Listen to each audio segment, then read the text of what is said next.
El Instituto Renacer presenta su programa Palabras de Vida. Con ustedes, el pastor Walter Delgado.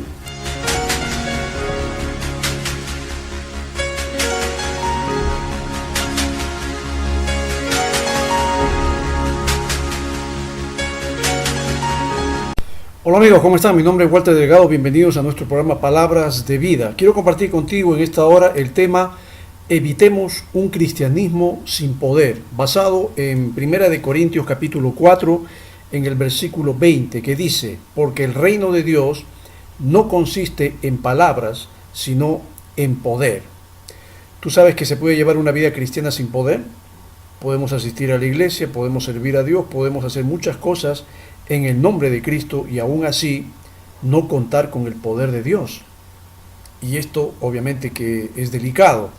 Creo que cada uno tiene que hacer un autoexamen, tiene que examinar su propia vida para saber si realmente está contando con la ayuda y el poder de Dios, que es quien refrenda, quien ayuda y quien sostiene y obviamente bendice lo que estamos haciendo cuando lo estamos haciendo para Él, para glorificarlo a Él.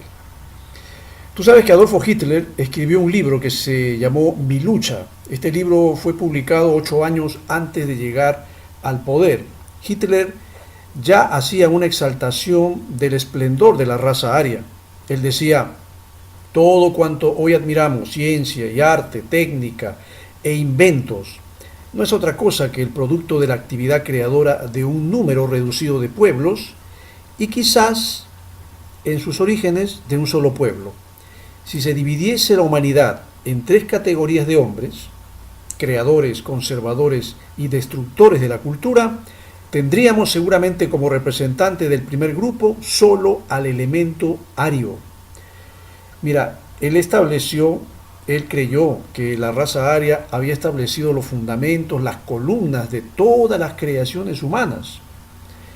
Y él tomó sus ideas del sueño de Wagner, de la grandeza germana, del concepto de Nietzsche, de la raza gobernante audaz, y del concepto de Darwin, de la inescrupulosa lucha necesaria para la supervivencia.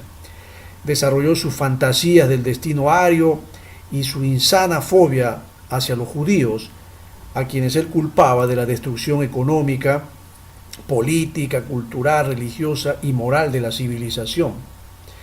Él usaba un lenguaje ofensivo, un lenguaje irracional que justamente iba en contra de los judíos.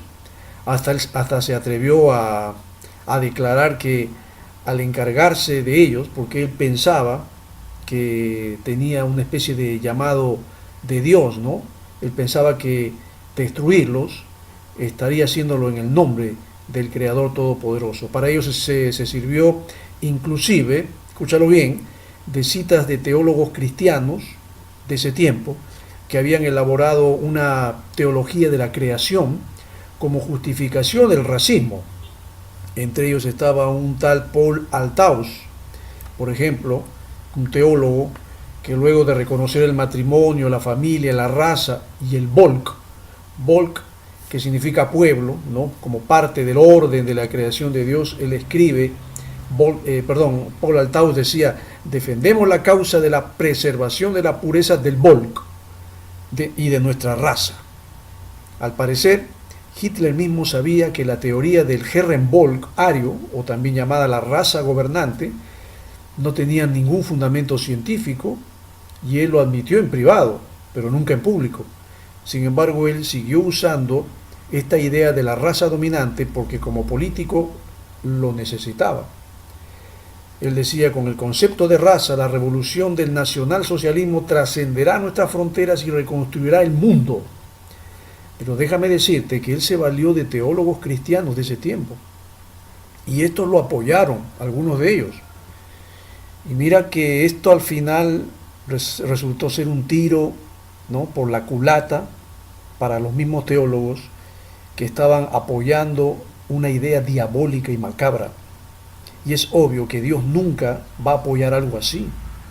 El poder de Dios nunca se va a manifestar en ideas extravagantes y excéntricas como las que tenía este dictador, que más tarde llevó al mundo a una conflagración terrible donde se calcula que más de 50 millones de personas perdieron la vida.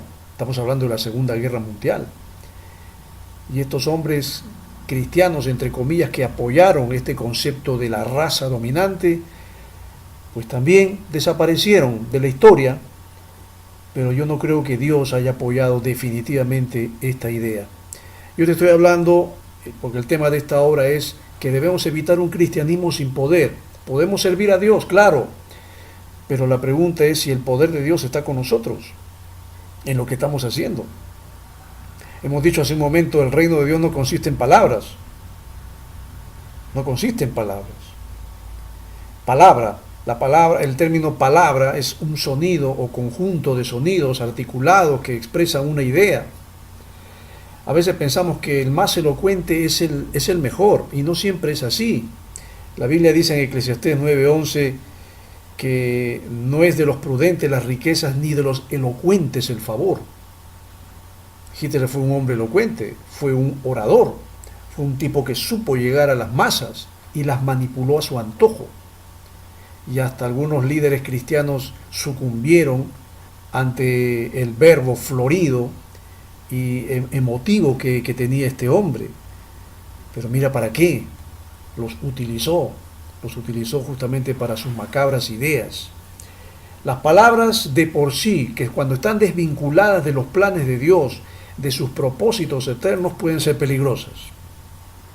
Y esto, claro, lo vemos reflejado también en lo que dice Jeremías, en el capítulo 23, versículos 16 y 17, que dice: así ha dicho Jehová a los ejércitos, no escuchéis las palabras de los profetas que os profetizan, os alimentan con vanas esperanzas, hablan visión de su propio corazón, no de la boca de Jehová. Dicen atrevidamente a los que me irritan: Jehová dijo, paz tendréis. Y a cualquiera que anda tras la obstinación de su corazón dicen: no vendrá mal sobre vosotros. Estamos hablando de una denuncia que estaba haciendo Jeremías con respecto a falsos profetas que, como dice acá, alimentaban al pueblo con vanas esperanzas, hablaban visión de su propio corazón, pero no de la boca de Jehová. Es claro que cuando alguien quiere hablar algo que sale de su propio corazón y no sale de la boca de Jehová, el poder de Dios no está con él. El poder de Dios no está con esa persona, aunque pueda tener elocuencia, aunque pueda tener verbo, aunque pueda llegar a la gente, pero no nos equivoquemos. Los pensamientos de Dios no son nuestros pensamientos. Las palabras no solamente pueden llevarnos por caminos equivocados cuando estamos desvinculados de los planes de Dios. Las palabras pueden resultar ser hirientes, pueden resultar ser ofensivas y pueden doler incluso más que los golpes. Proverbios capítulo 12, versículo 18 dice: hay hombres cuyas palabras son como golpes de espada, mas la lengua de los sabios es medicina. Por eso el apóstol dice que el reino de Dios no consiste en palabras solamente. El reino de Dios consiste en poder. Esa palabra poder que hace mención el apóstol Pablo en 1 Corintios 4:20 proviene del griego dunamis. Dunamis, que significa fuerza, significa poder, habilidad. Es un poder inherente, poder que reside en algo por virtud de su naturaleza, en la cual una persona o cosa lo ejerce o lleva a la práctica. Es el poder para hacer milagros, es el poder moral, es la excelencia del alma. Y déjame decirte que ese es el poder de Dios, dunamis. El reino de Dios consiste en poder. El poder de Dios también se manifiesta en palabras, pero palabras que cambian los corazones, no como las de aquel dictador que usaba las palabras pero no contaba con el poder de Dios, y mira en qué terminó todo esto. Dios va a poner poder en las palabras de aquel que es enviado por él, y no son las palabras mismas las que van a cambiar el corazón del hombre, sino es el poder que subyace en ellas. Isaías dice en el capítulo 50, versículo 4, Jehová el Señor, dice Isaías, Jehová el Señor me dio lengua de sabios. Él está hablando de que es Dios mismo quien se la ha dado. ¿Para qué? Acá dice, para saber hablar palabras al cansado. Despertará mañana tras mañana, despertará mi oído para que oiga como los sabios. Si Dios te envía, si Dios te va a usar, y tú estás haciendo las cosas de acuerdo a la voluntad suya, Él va a poner palabras en tu mente y en tu corazón. Y esas palabras que van a estar impulsadas y van a estar refrendadas por el poder de Dios, esas palabras van a ser poderosas y van a cambiar el corazón de los hombres. Yo creo que es importante hacer uso del poder de Dios usando su palabra, el Evangelio de Cristo. Él quiere que tú, hermano querido, uses su palabra, no las tuyas. Juan capítulo 6, versículo 68 dice, y esto se lo dijo Simón Pedro a Jesús, ¿a quién iremos, Señor? Tú tienes palabras de vida eterna. Esas palabras poderosas de Dios son las que traen vida eterna, son las que dan vida eterna al hombre. Y si tú estás siendo usado por Dios y Dios está poniendo palabra en tu mente y en tu corazón, la palabra de Dios, con el poder de Dios, va a generar todo un cambio, una revolución en la mente y en el corazón de los hombres. Y no son palabras de muerte, son palabras de vida eterna. Las palabras de Adolfo Hitler eran palabras de muerte. Aunque podía la gente entusiasmarse, aunque la gente podía enfervorizarse escuchando a aquel dictador, mira cómo terminó. Pero Cristo vino para darnos vida, y su palabra es palabra de vida eterna. También es importante entender que el reino de Dios, mi querido hermano, debe ir en consonancia con lo que decimos, ¿no? Debe ir en consonancia en lo que decimos y hacemos.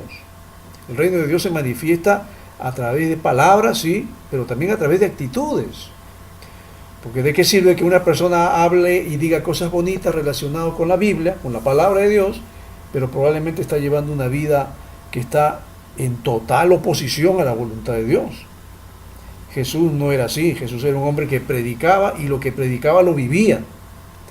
Dice Santiago en el capítulo 1, versículo 25 al 27, mas el que mira atentamente en la perfecta ley, la de la libertad, y persevere en ella, no siendo oidor olvidadizo, sino hacedor de la obra, éste será bienaventurado en lo que hace.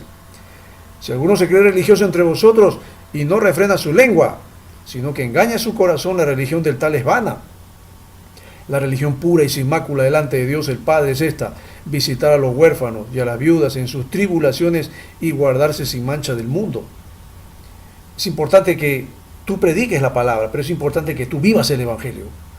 Es importante que lo que tú predicas también lo vivas, y que no seas solamente un oidor olvidadizo, que no solamente seas un pico de oro, ¿no? Que hables cosas bonitas, pero que tu ejemplo y tu conducta probablemente dicen lo contrario. Sí, yo te hablé al principio de cómo algunos teólogos allí en Alemania, en la Alemania nacionalista, ¿no? Cuando estaba Adolfo Hitler, y que manipuló a la gente, y que lamentablemente él metió en la mente de la gente de que ellos eran una raza superior, y algunos teólogos cristianos sucumbieron ante esta extraña manifestación diabólica, yo lo llamaría, porque definitivamente esto no viene de Dios. Ante los ojos de Dios todos somos iguales. Ante los ojos de Dios nadie es mejor que nadie. Todos somos iguales ante Él. Dios no ve algunas razas mejores que otras. El Señor no hace distingos de clases. Él no te va a calificar porque tú seas de la raza aria, o seas de la raza mestiza, o seas de la raza de color. No, Él no ve eso. Tampoco ve tu clase social, tampoco ve tu dinero. Lo que Dios ve es el corazón.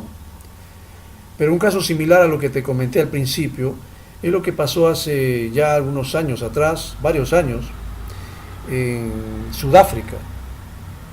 Tú sabes que el sentido de predestinación divina de los afrikanders, que no eran otra cosa sino que los sudafricanos blancos, especialmente que eran de origen holandés, está ligado a la historia misma de ese pueblo.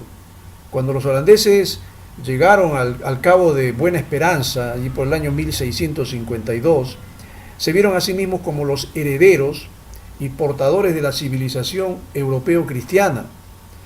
En el año 1835, cuando comenzó la gran migración y huyeron los holandeses hacia el norte y el este en carretas tiradas por bueyes, escapando del gobierno británico, aumentó la convicción en ellos de que como pueblo tenían un destino especial. Trazaron un paralelo entre su propia situación y la del pueblo de Dios en el Antiguo Testamento. Su migración era un nuevo éxodo, la liberación divina de la opresión extranjera. Y durante el arduo viaje fueron probados como Israel en el desierto. La hostilidad de los pueblos negros que debieron enfrentar era equivalente a la de los amalecitas y filisteos. Y luego de la batalla del Blue River, en la que derrotaron a los Zulus, los afrikanders hicieron un pacto solemne con Dios. Y a su vez Dios los condujo a la tierra prometida, ¿no? Y ellos pensaron que estaban haciendo las cosas de acuerdo a su voluntad. Y mira, esta sacralización de los orígenes de su historia se ha grabado en la conciencia de los afrikanders. De allí que se consideren a sí mismos como un pueblo escogido, una nación elegida. Y como dijo una vez alguien, el régimen afrikander no es obra de los hombres, sino es creación de Dios. Así lo afirmó el doctor D.E. Malan, que fue un líder nacionalista que asumió como primer ministro en el año 1948. Y por lo tanto, la mayoría de los afrikanders considera que tienen una vocación mesiánica, que nacieron para gobernar y que Dios los ha llamado a preservar la civilización cristiana en África. Y te cuento esto ¿por qué? Porque quiero llegar a lo siguiente, a su historia, que les ha legado justamente el sentido de predestinación, se suma su teología, que les ha legado la teoría de la raza. Esta combinación de historia y teología es la base de su firme determinación de asegurar su supervivencia como pueblo separado por medio del apartheid. O sea que el apartheid fue la política de segregación racial practicada en la República de Sudáfrica. El término apartheid en lengua africana significa separación y describe la rígida división racial entre la minoría blanca gobernante y la mayoría no blanca, vigente hasta las primeras elecciones generales del año 1994. Y déjame decirte que la Iglesia Reformada holandesa, en ese tiempo, sostuvo que las escrituras enseñan y defienden la diversidad étnica de la raza humana y por lo tanto la consideran un propósito positivo que debe preservarse. Por consiguiente, un sistema político basado en el desarrollo separado o autógeno de varios grupos de la población puede justificarse a partir de la Biblia, decían ellos. Y por lo general se presenta el concepto de desarrollo separado en términos de igualdad. Es decir, ellos creían de que las razas separadas, las razas que viven separadas de las demás, es porque es la voluntad de Dios. Así Dios lo ha creado y por lo tanto el apartheid también es la voluntad de Dios. Por eso es que la gente de color tiene que vivir aparte de la gente blanca, porque así lo ha determinado Dios, la Biblia lo refrenda. Óigame, esta es una idea descabellada, a mi entender es una idea descabellada, porque Dios, no creo que Dios haya inspirado al hombre para crear el apartheid, y tú sabes en qué terminó todo eso, segregando a las razas que no eran blancas, maltratándolas, humillándolas, hasta matándolas, y hasta se creyó de que Dios era quien está refrendando eso, y no era así.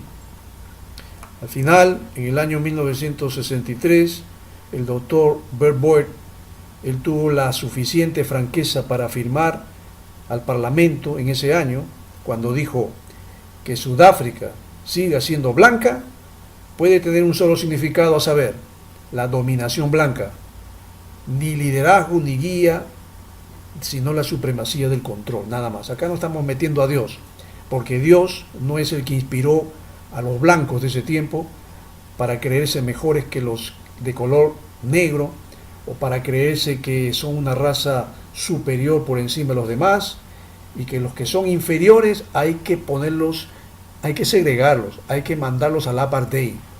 Eso no es de Dios, mi querido hermano. Ahí podemos ver, y personalmente yo creo que esto fue un cristianismo sin poder, como fue el cristianismo que vino hace ya varios siglos atrás de España, que conquistó nuestro país. No fue un cristianismo de poder, ese fue el cristianismo con la espada, ese fue el cristianismo con la tortura, ese fue el cristianismo que se impuso por la fuerza. Ese cristianismo no tiene poder de Dios, cuenta con el poder del hombre, con el poder de las tinieblas. pero Dios nunca va a cambiar el corazón de alguien por medio de la violencia, por medio de la segregación, o por medio del apartheid, o por medio del concepto de la raza dominante. Jamás.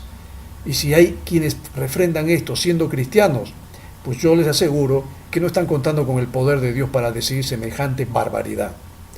Querido hermano, Dios quiere que tú vivas un cristianismo que esté contando con el poder de su Espíritu Santo, un cristianismo que tú puedas palparlo en tu propia vida y puedas contar con el poder de Dios que va a cambiar tu mente, tu corazón y te va a llevar a ser un hombre de bien. El poder de Dios, el reino de Dios no consiste en palabras, recuérdalo, el reino de Dios consiste en el poder. Es verdad, Dios usa su palabra, pero la palabra tiene el poder de Dios. No son palabras insulsas, no son palabras ocurrentes de cualquier persona, no. Es la palabra de Dios la que va a cambiar el corazón de los hombres. Y tú tienes que pensar de acuerdo a la palabra de Dios.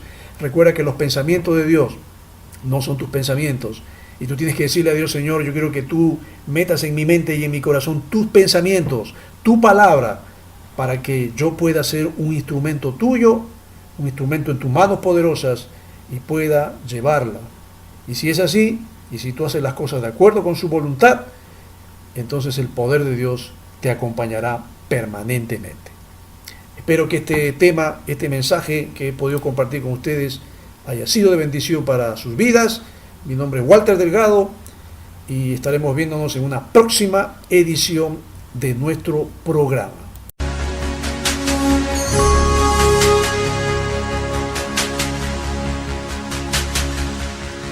El Instituto Renacer presentó su programa Palabras de Vida. Le invitamos a sintonizarnos en la próxima edición de nuestro programa. Que Dios le bendiga.